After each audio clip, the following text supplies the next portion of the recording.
Hey, One Morgan World Entertainment, and you may or may not have heard about this, but Disney are launching Infinity Vision. Why are they launching Infinity Vision? Well, it's because Doomsday has lost out on the IMAX theaters to Dune 3.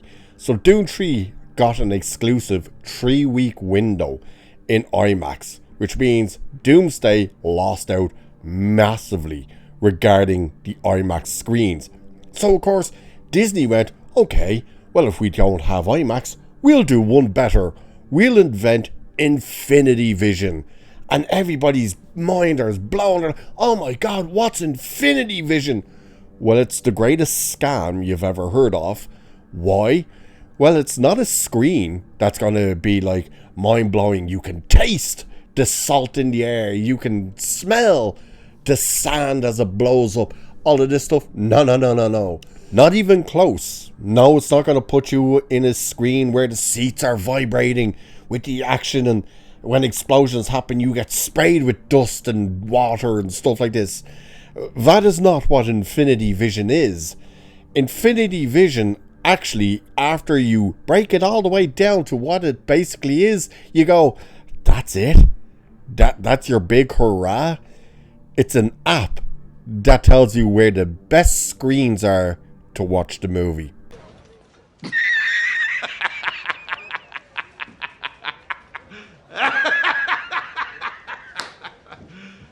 You serious?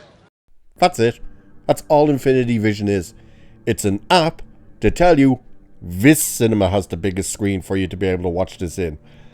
That's all it is. It's nothing groundbreaking.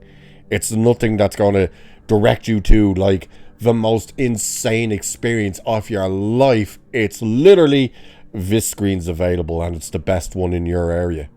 That's it. That's all it is.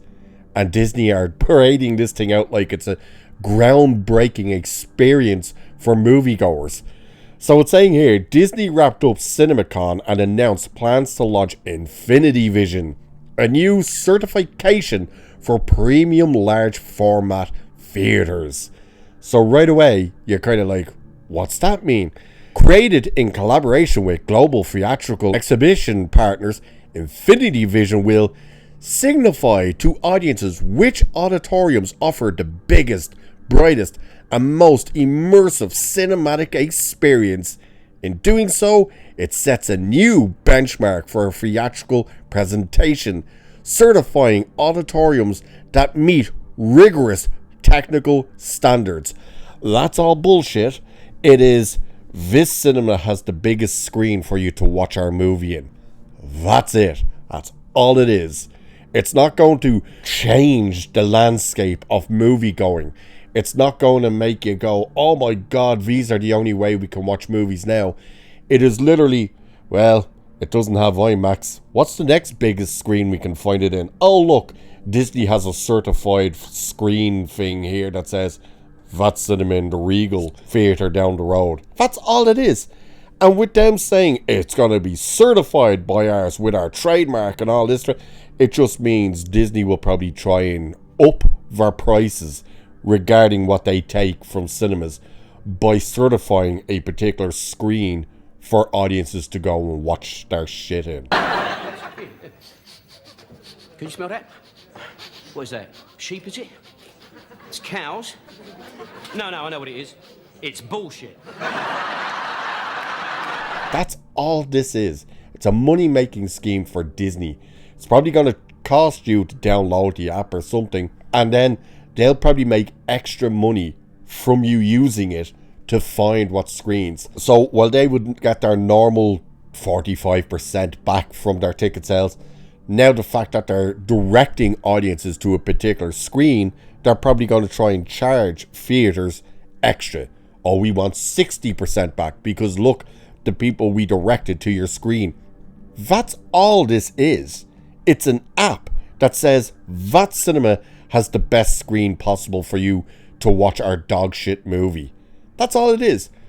It's nothing spectacular. It's not going to change or put IMAX under threat. It's literally, here's an app to tell you, hey, the movie you want to see is in that screen right there. That, like, This is how desperate they got because they lost out on IMAX. And they threw this thing together at the last minute. Like, literally, the last minute they've put this thing together. And then, in their desperation, what are they also going to do? Oh, they're going to re-release Avengers Endgame. And they're going to try and tell audiences, oh, by the way, Endgame leads directly into Doomsday. So, you're going to sit there and go, so what the hell was the past 7, 8, 9 years? Like, you're literally telling audiences, yeah, by the way, you wasted your time watching all this shit because we're going to now tell you that none of it counts and none of it means anything because Doomsday is a direct follow-up to Endgame. It's like, how desperate have they become? Quick, re-release Endgame. Let's say there's nothing in between Endgame and Doomsday, and let's create an app to tell people, hey, this is the cinema you need to go and see it in because we lost out on IMAX. This is talk about the almighty Hail Mary throw to try and gain money. Because, well, number one, we're possibly looking at going to be the first ever over $1 billion flop. That's right, people. Even though technically Rise of Skywalker is actually the first real $1 billion flop because it made over $1 billion, and then it turns out the money they actually spent on it and marketing and stuff, it didn't actually break even. But the fact that this movie, so far, its budget is reported to be over $700 million, and people, they are now going back to do 2 months worth of reshoots. That is going to add huge amounts to that budget. Not a small bit. This isn't well, they always put money to the side because they calculate for this type of stuff. They plan for this stuff. No, they plan for a couple of weeks worth of reshoots. Not 2 months worth of reshoots. So they're going to do 2 months of reshoots where, by the way, it's now being confirmed. Now we know this because Robert Downey Jr. freaked out apparently about this, that he was not even in the suit. There's a stuntman in the Doomsday suit, or Dr. Doom suit. Robert Downey Jr. is standing off to the side just reading the lines, to the point that he said, we need to just do this again because this guy's not getting it. Problem now is, we've been told and hearing that Robert Downey Jr. was kept standing waiting on set while a stuntman was in the Dr. Doom costume waiting for the writers to actually finish the scene. That's right. That's how piss poorly this thing has been put together. It's not the fact that they didn't have a script while they were filming. They were standing around waiting to do scenes while the writers actually write the scene they're doing. So it's no wonder this thing is going to be a disaster. And them out there saying, oh, the internal test screenings, Pete, they're saying it's the best Marvel movie since the last best Marvel movie and all this crap.